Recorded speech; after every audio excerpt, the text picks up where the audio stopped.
പിതാവിൻ്റെയും പുത്രൻ്റെയും പരിശുദ്ധാത്മാവിൻ്റെയും നാമത്തിൽ ആമേൻ. എൻ്റെ പ്രിയപ്പെട്ടവരെ, ഇന്ന് ജൂലൈ മാസം 22 ബുധനാഴ്ച.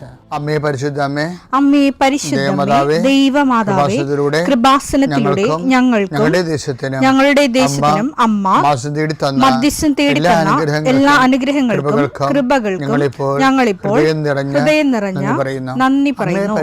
അമ്മേ പരിശുദ്ധമേ, ദൈവമാതാവേ, 2004 ഡിസംബർ 7 ഉച്ചകഴിഞ്ഞ് 2:30 കൃപാസനത്തിൽ സംഭവിച്ച അമ്മയുടെ പ്രത്യക്ഷപ്പെടലിനെ കുറിച്ച് തിരുസഭയ്ക്ക് സമർപ്പിച്ചിരിക്കുന്ന പഠനരേഖകളുടെ മേൽ സഭാത്മകമായ പഠനം ആരംഭിക്കുവാൻ ഞങ്ങൾ പ്രാർത്ഥിക്കുന്നു. അമ്മേ പരിശുദ്ധമേ, ഭൂസ്വർലോകങ്ങളുടെ രാജ്ഞിയായ അങ്ങേയ്ക്ക് ഭൗമസംരക്ഷണത്തിനായി പ്രപഞ്ചപ്രകൃതിയെ തന്നെ തിരുസഭ പ്രതിഷ്ഠിക്കുവാൻ ഈ പ്രത്യക്ഷീകരണം വഴി ഇടയാക്കണമേ. പരിശുദ്ധമേ, ജപമാല മാതാവേ, സകല കൃപാസനം പ്രാർത്ഥനയോടും ചേർത്ത് ഞങ്ങളിപ്പോൾ പ്രാർത്ഥിക്കുന്ന ഈ കുടുംബത്തിന്റെ പ്രത്യേക നിയോഗം പറ മക്കളെ.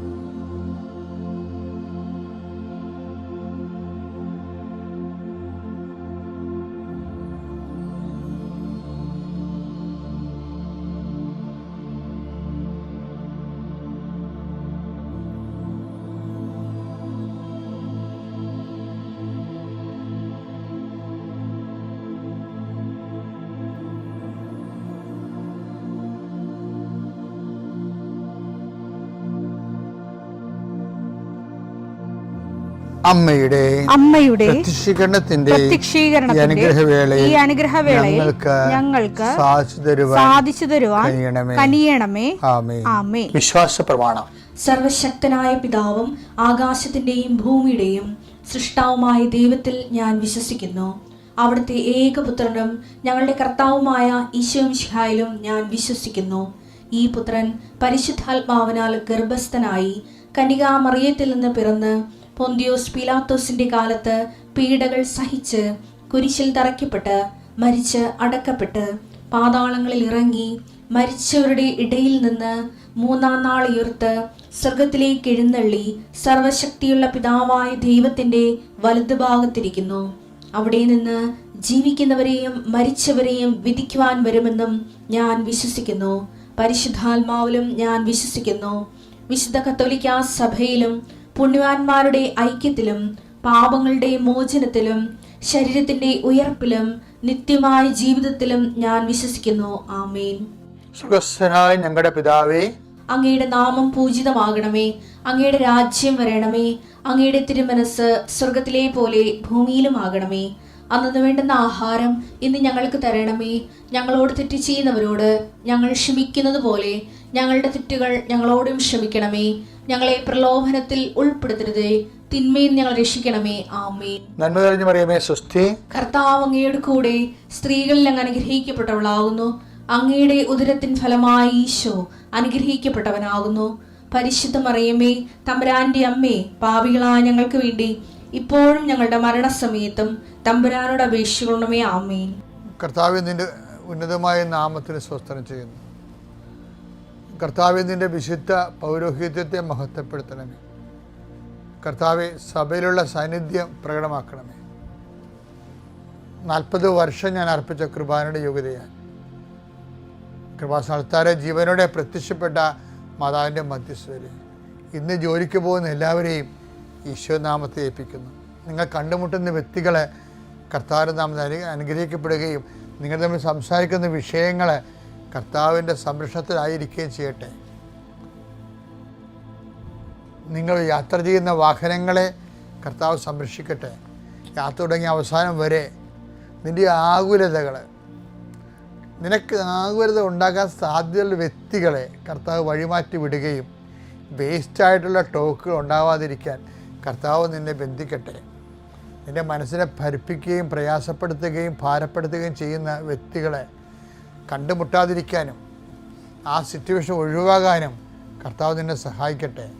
അഥവാ അങ്ങനെയാണെങ്കിൽ ആ സമയത്ത് നീ വിശ്വപ്രമാണം ചൊല്ലിക്കൊണ്ട്, സ്വർഗസ്ഥനായ ചൊല്ലിക്കൊണ്ട് മനസ്സിൽ ഈ ദുരിത സാഹചര്യങ്ങളിൽ നിന്ന് നീ വിടുതൽ പ്രാപിക്കുന്നതിന് വേണ്ടി പരിശുദ്ധ അമ്മ നിനക്ക് വേണ്ടി മധ്യസ്ഥം വഹിക്കട്ടെ.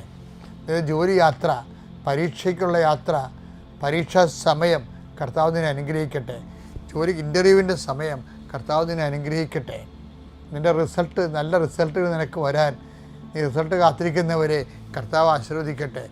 കർത്താവ് ഈ മഴയുടെ കാലവും വെള്ളത്തിൻ്റെ ശല്യവും രോഗത്തിൻ്റെ പെരുപ്പവും മനസ്സിൻ്റെ ഇടർച്ചയും ഉറക്കമില്ലാത്ത അവസ്ഥയും കുടുംബത്തിൻ്റെ ദുരിതങ്ങളും കർത്താവ് ആരെല്ലാം എന്തെല്ലാം ദുരിതങ്ങൾ അനുഭവിക്കുന്നുവോ കർത്താവിൻ്റെ കാരുണ്യത്തിൻ്റെ പുതപ്പ് എൻ്റെ ഉള്ളിലാകട്ടെ. അവർ എൻ്റെ കർത്താവിൻ്റെ ഉന്നതമായ നാമത്തിൽ ജോലി തേടി പോകുന്നവർ, കുടുംബത്തിൽ ജീവിക്കാൻ മാർഗമില്ലാതെ സാമ്പത്തിക വിഷമം അനുഭവിക്കുന്നവർ, സാമ്പത്തിക ക്ലേശവും കടവും അനുഭവിക്കുന്നവർ, മനസ്സിൽ വല്ലപാടും ചത്താൽ മതിയെന്ന് പോലും പൈശാചികമായിട്ട് ചിന്തിച്ച് പോകുന്നവർ, എങ്ങനെ ജീവിക്കുമെന്ന് അറിയാൻ പാടില്ലാതെ വേദനിക്കുന്നവർ, ഈ ഒറ്റ പ്രാർത്ഥന കൊണ്ട് കൃപാസനം അൾത്താരെ ജീവനോടെ പ്രത്യക്ഷപ്പെടാൻ മറിയാം പരിശുദ്ധ അമ്മ നിന്നെ സഹായിക്കട്ടെ.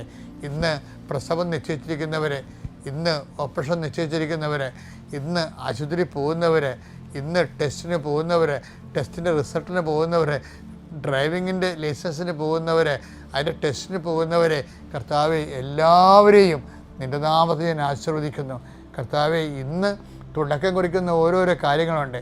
ചിലപ്പോൾ വീടായിരിക്കാം, ചിലപ്പോൾ വീട് വെക്കുന്നതാകാം, ചിലപ്പോൾ കട്ട്ല വെക്കുന്നതാകാം, ചിലപ്പോൾ അടിത്തറ ശിലപാകുന്നതാകാം. കർത്താവെ എന്തു തന്നെയായാലും ഇന്ന് കയറിപ്പുറതിയുള്ളവരാകാം.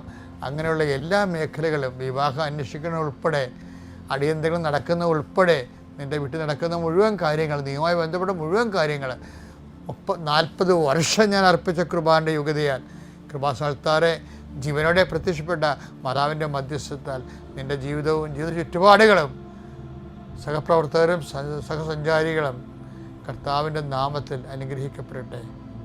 നിത്യം പിതാവും പുത്രനും പരിശുദ്ധാത്മാവായ സർവേശ്വരെ നീക്കുവാമേ. എൻ്റെ പ്രിയപ്പെട്ടവരെ, പിന്നെ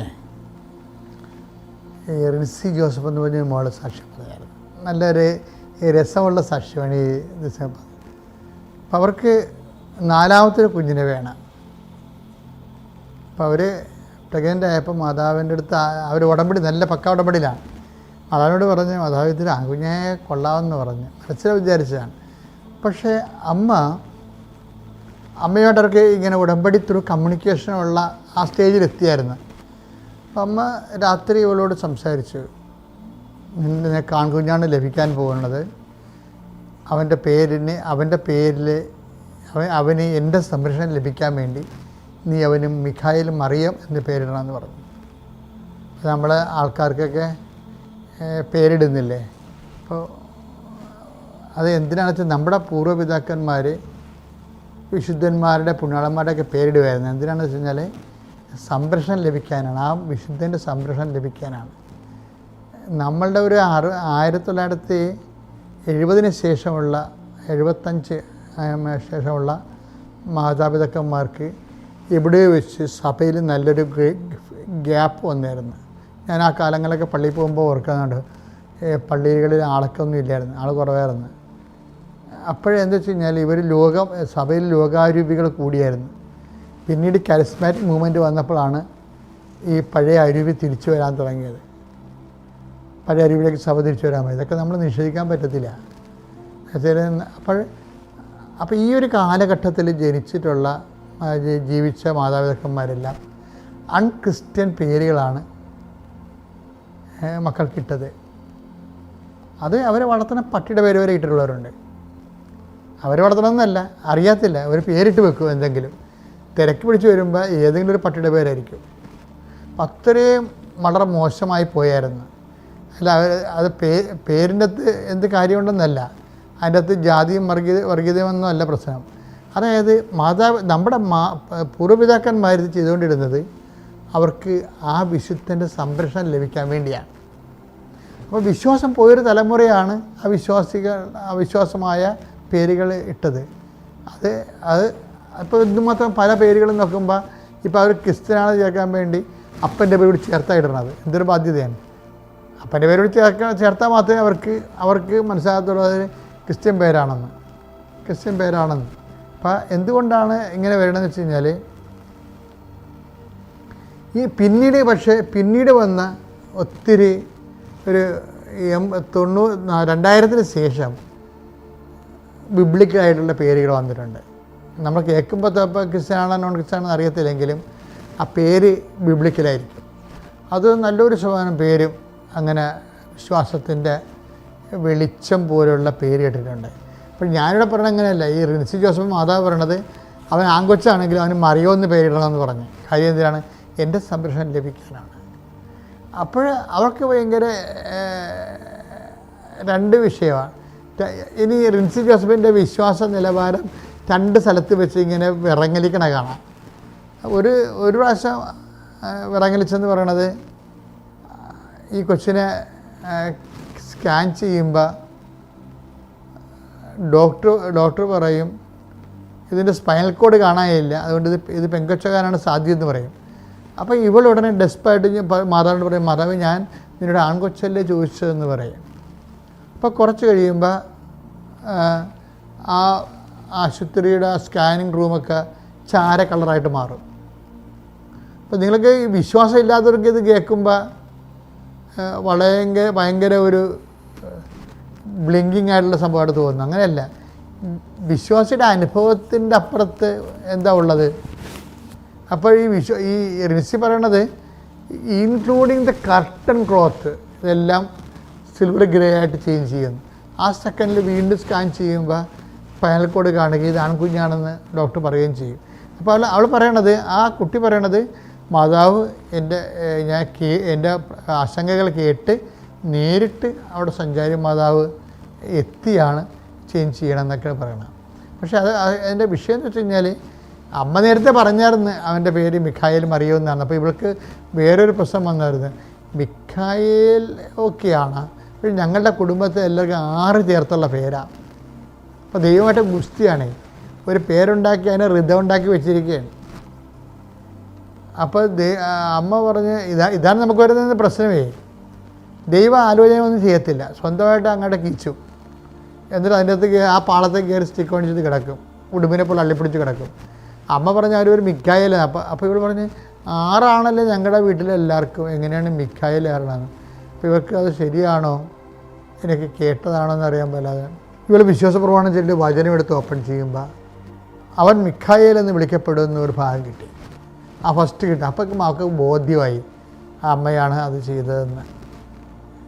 അതായത് നമ്മളെ സംബന്ധിച്ചിടത്തോളം ഈ റിൻസി ഒരു 90% ഉടമ്പടിയിലാണ്. ഈ 90% ഉടമ്പടിയിലാകുമ്പോഴാണ് ഇതുപോലെയുള്ള കമ്മ്യൂണിക്കേഷൻസ് വരണത്. ഇപ്പോൾ നമ്മളെപ്പോഴും നിങ്ങൾ ഉടമ്പടികളിൽ പുതുക്കുമ്പോഴേ, നിങ്ങൾ പുതുക്കുമ്പോൾ പേപ്പർ പുതുക്കിയ നിറം മാറ്റണമല്ല പ്രശ്നം, മറിച്ച് ഉടമ്പടി അതനുസരിച്ച് വളർന്നു വരുന്നവർ ദൈവാനുഭവത്തിലും ദൈവസാക്ഷ്യത്തിലും വളരുന്നുണ്ട്. അപ്പോൾ അതുപോലെ ഒരു വളർച്ച എന്നൊക്കെ വേണം. അല്ലാതെ നിങ്ങളെ ഇപ്പോൾ പുറത്തുള്ള ആൾക്കാർക്ക് ഉടമ്പടിയെക്കുറിച്ചൊന്നും അറിയത്തില്ലല്ലോ. അവർ പറയണത് ജോലി കിട്ടാനാണ്, അതുപോലെ തന്നെ ബാങ്ക് ലോൺ കിട്ടാനാണ് ഉടമ്പടി എടുക്കുന്നത്. അതിന് ബാങ്കിൽ പോയാൽ പോരെ, അതുപോലെ തന്നെ വിസ പുതുക്കാനാണ്. നിങ്ങൾ നിയോഗങ്ങൾക്ക് വേണ്ടി മാത്രം ഉടമ്പെടുക്കുന്ന ആൾക്കാരുണ്ട്. പക്ഷേ അവർക്ക് ആ നിയോഗം നിറവേറുന്നുണ്ട്. പക്ഷേ ദൈവമായിട്ട് അവർക്ക്, എൻ്റെ മക്കളെ, ദൈവം തന്നെയായിരിക്കണം നിയോഗത്തിൻ്റെ ഉടമ്പടി ഏറ്റവും വലിയ നിയോഗം. റിൻസി ജോസഫിന് സാക്ഷ്യം പറയാൻ ഭയങ്കര ചളിപ്പായിരുന്നു. അപ്പോൾ അമ്മ പറഞ്ഞു അത് പരസ്യമായിട്ട് പറഞ്ഞാൽ പറ്റത്തുള്ളൂ എന്ന് പറഞ്ഞു. അത് അമ്മ അവൾക്കൊരു വചനം കാണിച്ചു കൊടുത്തു. ഏതാണെന്നറിയാമോ? അവൾക്കത് പരസ്യമായിട്ട് സാക്ഷ്യം പറയാനുള്ള എങ്ങനെ കൊടുത്തിട്ട് അതിൻ്റെ കറസ്പോണ്ടിങ് വചനം കാണിച്ചു കൊടുത്തു. പ്രഭാഷകം 15:5 എടുത്ത് അവൾ അവന് അയൽക്കാരുടെ ഇടയിൽ ഔന്നത്യം നൽകും. അയൽക്കാരുടെ ഇടയിൽ ഔന്നത്യം നൽകും. അടുത്ത സമൂഹമധ്യേ സംസാരിക്കാൻ, അതാണ് വിഷയം. സമൂഹമധ്യേ സംസാരിക്കാൻ അവന് കഴിവ് നൽകും. അപ്പം നമ്മൾ പബ്ലിക് സ്പീച്ച് എന്ന് പറയുന്നത് ദൈവത്തിൻ്റെ കൃപയാണ് ശരിക്കും. അത് അവൾക്ക് കൊടുത്തു. അവൾ ടിക്കറ്റ് പോരാ സാക്ഷ്യം പറഞ്ഞ കേൾക്കാം. പിതാവിൻ്റെയും പുത്രൻ്റെയും പരിശുദ്ധാത്മാവിൻ്റെയും നാമത്തിൽ. ആമേൻ.